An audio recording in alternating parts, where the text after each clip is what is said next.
विदूर जो संत होता त्याला बोलवलं, त्याच्यावर विश्वास होता. राजकारणी माणसामध्ये ना एक लेवल आहे बरं का विश्वास ठेवायची. कोणत्याही कार्यकर्त्यांनी कधीही असं समजू नये की मी त्यांच्या विश्वासातला आहे.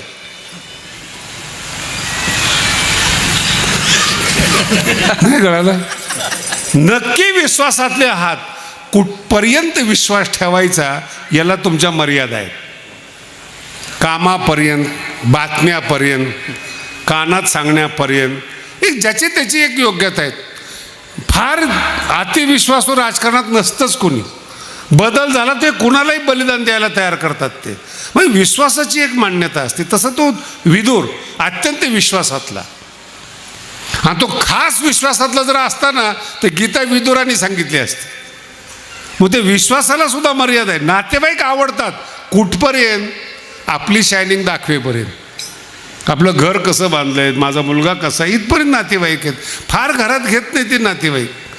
तसं नातेवाईकाला मर्यादा आहेत. दाखवायचं आता जे तुम्ही कमवलेलं आहे, तुम्ही पुरुषार्थ केलेला आहे, जर तुम्ही भावकीला नाही दाखवलं तर तुम्हाला विचारणार कोण? मुंबईला जर गेलात तुम्ही मलबार हिलला, कोणी विचारत नाही कोणाला. सगळ्यांच्या 1000 कोटीच्या पुढं प्रॉपर्टी आहेत, कोणीच विचारत नाही. नातेवाईक नाहीत ना, सांगणार कुणाला? एकाच लेवलची माणसं आहेत. मग त्यासाठी भावकी लागते शायनिंगसाठी. नाही कळालं? दाखवणार कुणाला? भडास कुठून काढायची? तू गरीब आहे, तू मूर्ख आहे, सांगणार कुणाला? हा फार महत्त्वाचा विषय. पण बोलवलं त्याला, पण विश्वासू होता की हा ज्ञानी आहे म्हणून. नीट आहे का? विश्वासू आहे पण हा ज्ञानी आहे. त्याला विचारलं, विदुरा माझ्या मनाला समाधान नाही आहे. राजा असून बोलतोय बरं का, तुमचं 1 एकर 2 एकर लांब ठेवा. राजा असून तो म्हणतो माझ्या मनाला समाधान नाही आहे, तू काहीतरी सांग. मग विदुर ज्ञानाचा उपदेश करतो. समाधान होत नाही. नीट आहे का? समाधान होत नाही. तो तुझ्या बोलण्याने काही समाधान झालं नाही. तुझ्याकडे काही अजून शक्ती आहे का? ते म्हणे जगातले जे पहिले संत आहेत, जगातल्या पृथ्वी उत्पन्न झाल्यापासून जे पहिले संत आहेत त्यांना मी बोलवू शकतो. बोलव म्हणे. सनद सुजातला बोलवलं. आव्हान के संत मरत नसतात बरं का, माझा शब्द लक्षात ठेवा. ते मरत नाहीत, त्यांचं शरीर समाप्त होतं, ते असतात म्हणून तो संप्रदाय टिकलेला आहे. नाही तर आमच्या बोलाकडे पाहिलं तर संप्रदायाचा विकास कोण करते? जो तो आपापला विकास करतो.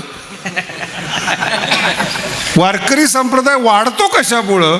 संतांचं अस्तित्व जिवंत आहे. ते तुम्हाला प्रेरणा देतात. मला सांगा, आज एवढा समाज या ठिकाणी जमलेला आहे, ज्ञानोबरायांची बाबांची प्रेरणा आहेत म्हणून तुम्ही सात्विक आहे. ती प्रेरणा आहे. आणि ती प्रेरणाच अंतःकरणात जन्माला येते की आपण मोठा सप्ताह केला पाहिजे, एकत्रित आलं पाहिजेत. नाही तर कीर्तन तर तुम्ही यूट्यूबला ऐकू शकता. पण ती प्रेरणा महत्त्वाची, आणि ती प्रेरणा सतत असते. म्हणून सनकादिक जे संत आहेत त्यातले सनक सुजातला बोलवलं. आता तुम्ही विचार करा, पहिले संत ज्याच्या शापानं भगवंतानी 3 अवतार घेतले ते संत. म्हणजे देवाला सुद्धा जय विजयाला शाप दिल्यानंतर स्वतः स्वीकारलं अस्तित्व. जेवढं द्वारपाल गुन्हेगार आहे तेवढं भगवंत स्वतःला गुन्हेगार मानून 3 अवतार धारण करतात. ते काही विस्तार सांगत नाही तुम्हाला. ते फार महत्त्वाचा विषय. ते संत आले, उपदेश केला, मनाला गारवा वाटला धृतराष्ट्राच्या बरं का. सनक सुजात आहेत, गारवा वाटला मनाला, समाधान झालं. आणि जाता जाता सनद सुजात विचारतात की मी जे काही तुला उपदेश केला आहे तुला कसं वाटतंय? ते म्हणे महाराज तुम्ही संत आहात, तुमचं कर्तव्य उपदेश देणं. महाराज लोक लक्षात ठेवा बरं का. धृतराष्ट्र काय म्हणतो? तुमचं कर्तव्य उपदेश देणं. तुम्हाला काय माहिती पोरं बाळं कसे असतात, संसार कसा असतो तुम्हाला काय माहिती?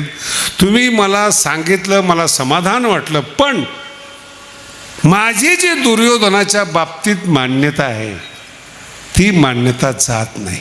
विठ्ठल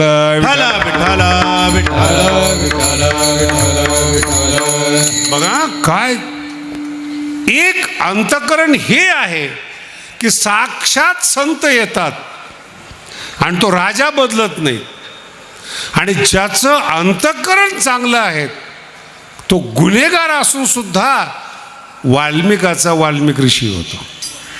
त्यालाही संत भेटलेत, नारद. मग आता राजा धृतराष्ट्र आणि वाल्मिकाच्या दोघात फरक काय? एक कपटी आहेत. राजा धृतराष्ट्र राजकारणात राहिल्यामुळं कपटी आहेत, वाल्मिक गुन्हेगार आहेत. गुन्हेगाराला माफ होतं, कपटी माणसाला माफ होत नाही, तो पारमार्थिक असला तरी. नीट आहे का? पारमार्थिक असला म्हणून तर पारमार्थिक लोक दुखी आहेत, प्लेन माइंडचे नाही आहेत. का पारमार्थिक लोक दुखी आहेत? आयुष्यभर परमार्थ केलाय तुम्ही, आयुष्यभर ज्ञानेश्वरी वाचली, गाथा वाचलायत, भागवत केलेले आहेत.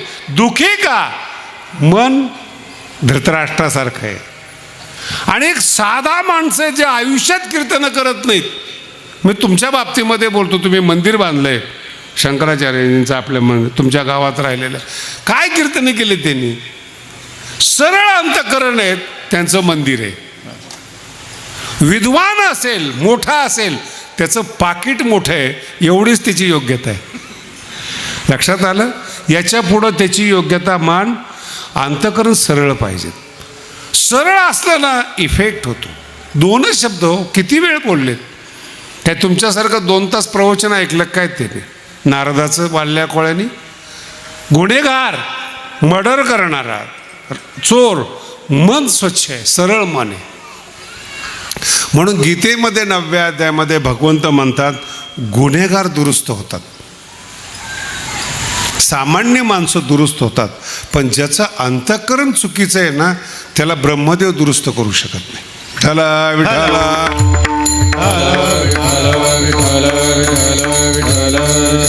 का दुरुस्त करू शकत नाही? त्यांनी त्याच्या अंतःकरणामध्ये फिक्स मान्यता केलेली आहे, मला धन पाहिजे. फार कठीण विषय बरं का. मला धन पाहिजे. बघा काय बोलतो पुढचं, अजून लक्षात घ्या. धन पाहिजे म्हटल्यानंतर विकायचं काय हा महत्त्वाचा विषय नाही. परमार्थ विकायचा आहे का, जमीन विकायची का, वस्तू विकायच्या आहेत, हे महत्त्वाचं नाही. त्याच्या मनात धन आपलंच आहे, मग धनासाठी तो सगळं विकू शकतो. कळतंय तुम्हाला? मी बोलू नये कीर्तनामध्ये, मला सुद्धा माझ्या मर्यादा कळतात, पण मी अक्षरशः असे काही माणसं पाहिलेले आहेत, आपल्या पत्नीला सुद्धा करायला मजबूर करतात. हे जग आहे आपलं आत्ताच. चुकीची पत्नी वागत असली तरी ते वागायला मजबूर करतात, ते आत्ताचं जग आहे. नाही काही वाटत त्यांना. त्यांना विचारलं का असं आहे? काय बरंच पैशाची गरज आहे त्यांना. काय बायको आपलीशी वाटते का पैसा? लक्षात ठेवा. म्हणून तुम्ही जेव्हा संसारामध्ये वागता, मित्रता करता, त्यावेळेस त्याच्या अंतःकरणातली मान्यता तपासा. मान पाहिजे का धन पाहिजे, का देव पाहिजे का ज्ञान पाहिजे? जर तुम्हाला त्याची अंतःकरणातली मान्यता कळाली, त्याला आपली जात म्हणतात, त्याला समानशीलता म्हणतात. देव आवडतो, मला देव आवडतो, मित्रता होते. धन आवडतं, व्यापारी लोक 2 मिनिटात मित्रता करतात, 2 मिनिटामध्ये. 2 पारमार्थिक लोक एकत्रित येत नाही, मान्यतेवर अडलेले असतात. दोघाला मान हवा आहे, मान एकच आहे, पण मान दोघाला पाहिजे. वाद होतो. मान्यतेसाठी परमार्थ पुढं आहे का? जेवढे बॅनर लागलेत आपल्या भारतामध्ये, कशासाठी? बरं तू काय देखणं आहे का? तू काय काही असे पोस्टर बघितलेत मी, ते खूप चांगले दिसतात बरं का बॅनर. तो माणूस भेटला की चपलीने मारा वाटतो. तुझा फोटो काय, तू कसा आहे, मग लावला कशाला? नीट आहे का? मान्यता आपलीशी वाटते, मी प्रसिद्ध व्हावा, लोकांनी मला. आता याच्यात तुमचं अजून लक्षात नाही आलं, मान्यता जेव्हा आपलीशी हवी वाटते तेव्हा त्याला पैसा खर्च करावा लागतो. मग तो पैसे खर्च करत असताना मागे पुढे पाहत नाही. ज्याला धन पाहिजे त्याला किती तोंडावर म्हणा तू चिकू आहेत कंजूस आहेत, तो म्हणतो यस